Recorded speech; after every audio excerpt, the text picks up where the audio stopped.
जैसे भगवान बाल स्वरूप में कृष्ण जी रोने लग गए, अब तो मैया ने गोद में लेकर के चुप कराना शुरू किया। तब तक दूसरी गोपी आई, कहने लगी मैया वो बाबा तो चुप करता ही नहीं, कुछ ना कुछ तो बोले ही जा रहा है। माताओं का दिल बड़ा कमजोर होता है। मैया ने कहा जरूर बाबा ने कुछ कर दिया है, तभी मेरा लाला चुप नहीं हो रहा है। मैया ने कहा ऐसा करो, एक बार पूछो तो सही बाबा को चाहिए क्या। जाकर के गोपी ने पूछा और आज भगवान शिव जी ने अपने दिल की बात बता दी। मुझे कोई भिक्षा नहीं चाहिए, मुझे भिक्षा में मेरे दोनों नेत्र हैं और इन नेत्रों को भरना है। मैया तेरे लाला के दर्शन कर जाए, तू एक बार अपने लाला का दर्शन करा दे और मैं दर्शन करके तृप्त हो जाऊंगा, मुझे और कुछ मांगने की आवश्यकता नहीं है। महाराज मैया आई बाहर, भगवान शिव जी को देखा, कहने लगी आपका तो रूप ऐसा है कि देख करके मेरा लाला डर जाएगा, कैसे सामने लाऊंगा। बाबा ने कहा है, शिव जी ने कहा है, जैसे जैसे मेरे पास लेकर के आओगे, जो आपका लाला रो रहा है ना चुप कर जाएगा। मैया ने कहा चलो एक बार करके देख लेंगे। जैसे गोदी में भगवान को उठाया, भगवान के रोने की स्पीड थोड़ी कम हो गई। मैया ने दरवाजे की तरफ पांव बढ़ाया, बाहर निकलने लगी, अब तो और कम हो गया रोना। चलते चलते भगवान के सामने, शिव जी के सामने मैया पहुंची। अब तो ठाकुर जी खाली सिसकियां भर रहे हैं, रोना बिल्कुल बंद कर दिए। शिव जी ने कहा मैया देख, तू तो कहती रही मेरा लाला डर जाएगा, अरे जाके डर अति काल डराई, जिनके डर से काल भी डरता है। ऐसा लाला कहाँ डरने वाला किसी से। ये तो मेरे पास आते आते चुप कर गया। अब एक काम कर मैया, तू मेरी गोदी में दे दे तो ये बिल्कुल चुप कर जाएगा। मैया को भी जरूरत थी मेरा लाला रोए ना, चुप कर जाएगा। हिम्मत करी है, भगवान को लेकर के शिव जी के गोद में दिया है।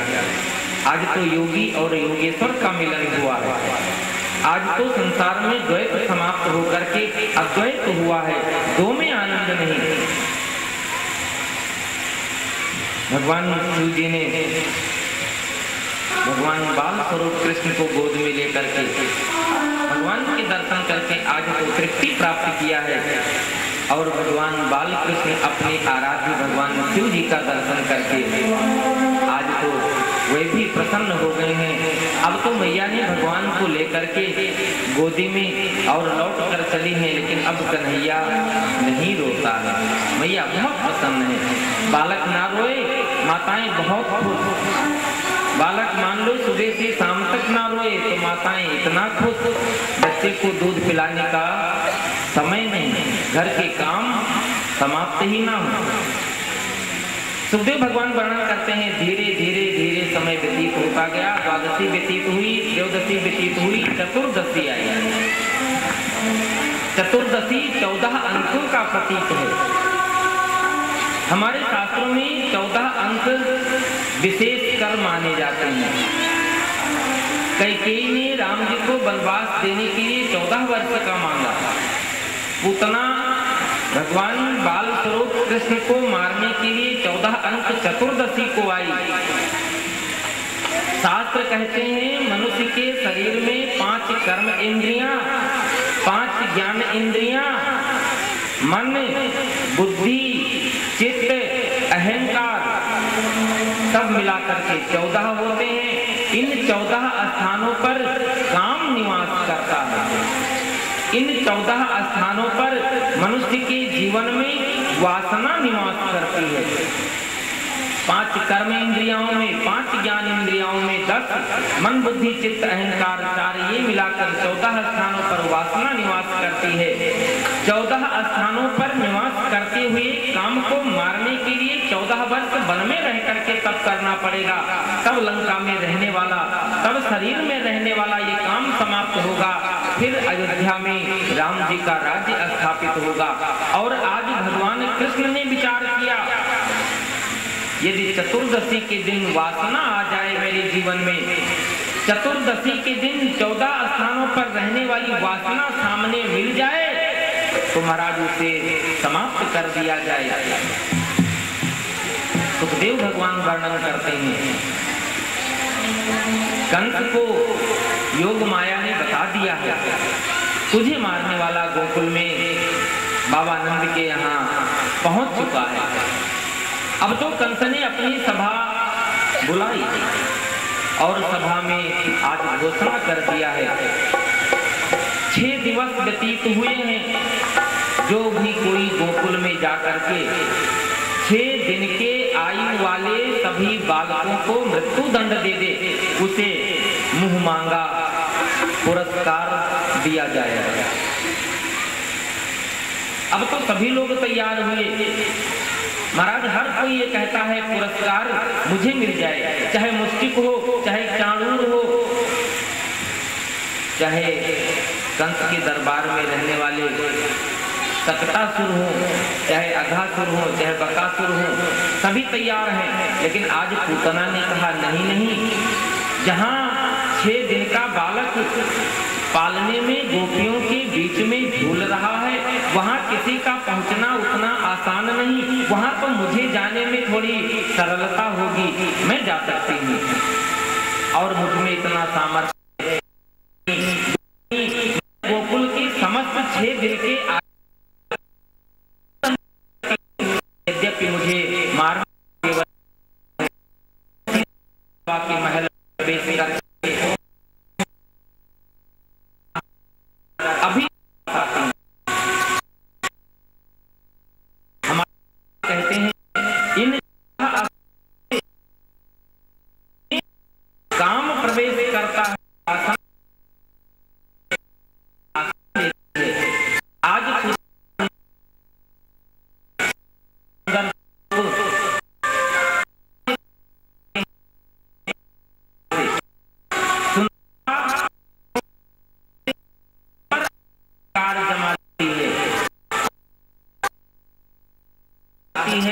सुंदर वही का सुंदर स्वरूप श्रृंगार कर देखा है कि दूसरे झुंड बाहर उतना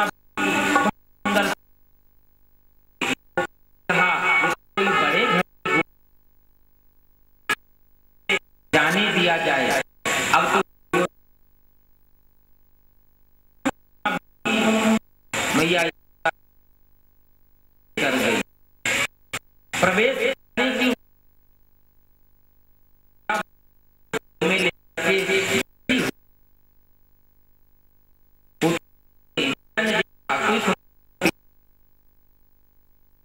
श्रृंगार की आई है ब्रज सुंदर श्रृंगार महाराज श्रृंगार लेकिन इतना श्रृंगार के सामने मेरे वस्त्र गंदे प्रणाम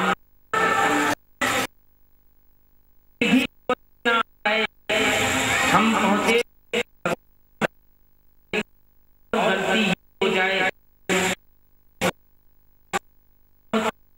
सुंदरता देखने में लग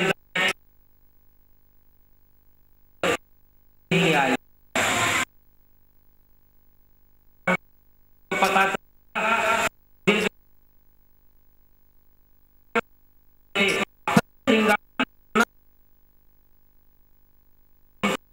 भगवान के विग्रह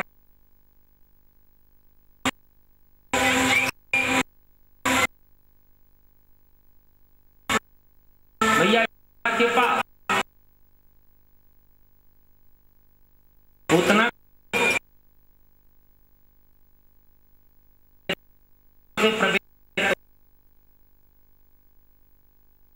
कहा भैया काम तो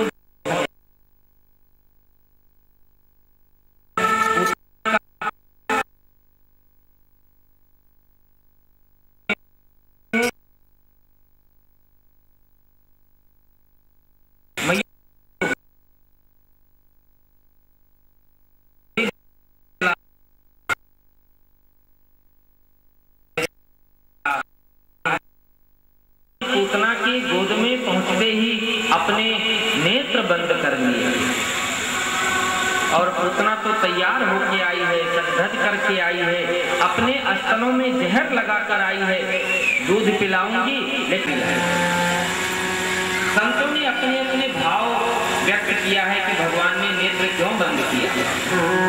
एक संत ने कहा, मैं ब्रजमंडल में आया हूँ, गोकुल में पहुंचा हूँ, तो भी मुझे सबसे पहले कहाँ जाना पड़ रहा है, तब भी मुझे सबसे पहले ताड़का का वध करना पड़ा। और भगवान सोचने लगे, इस बार मैं सोचा था लेकिन मैया किसी की गोद में नहीं देती है, मैं इसके जीवन में कौन सा ऐसा तप है, नेत्र बंद करके देखूं तो सही कि मैया ने इसकी गोद में मुझे डाल दिया है। एक संत ने कहा, नहीं नहीं ऐसी बात नहीं है। बोले फिर? और मिश्री खाने के लिए, लेकिन ये कौन सी घटना है, मुझे सबसे पहले जहर खाना पड़ रहा है। एक संत ने कहा, नहीं नहीं भगवान ये नहीं लगे, बाबा अभी बहुत दूर नहीं गए होगे, जल्दी लौट के आ जाओ। बोले क्यों? बोले आपकी आदत है जहर पीने की और मुझसे जहर नहीं पिया जाएगा।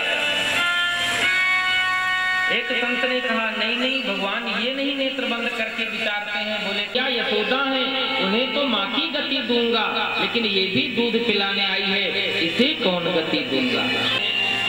और किसी को अपने तीर से मारने के बाद तारते हैं। भगवान नेत्र से भी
साथ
मथुरा को शरीर माना गया है, बाबा नंद को जीव माना गया है। भगवान सुखदेव कहते हैं यदि हृदय रूपी गोकुल में परमात्मा पधार जाए तो जीव रूपी बाबा को मथुरा रूपी शरीर में नहीं जाना चाहिए। यदि हृदय में परमात्मा आ जाए तो शरीर की सुंदरता छोड़ देनी चाहिए। शरीर के धर्म तो स्वयं चलते रहेंगे, शरीर के पाप में सारे नष्ट करना चाहिए। और बाबा जी कहाँ ले गए हैं? यहाँ कर देने के लिए। और घर आ गई, भगवान को गोद में ले लिया, जहर पिला, मुझे और कहीं नहीं चाहिए, मुझे इन लोकों में मत छोड़ो, मुझे इन लोकों से अलग अपने जहाँ स्वयं विराजमान होते हो गोलोक धाम में आप मुझे वहां ले चलो। और भगवान की रीति भी यही है, या तो भगवान पकड़ते नहीं, या तो भगवान देते नहीं, और भगवान पकड़ते हैं तो छोड़ते नहीं, और जब देने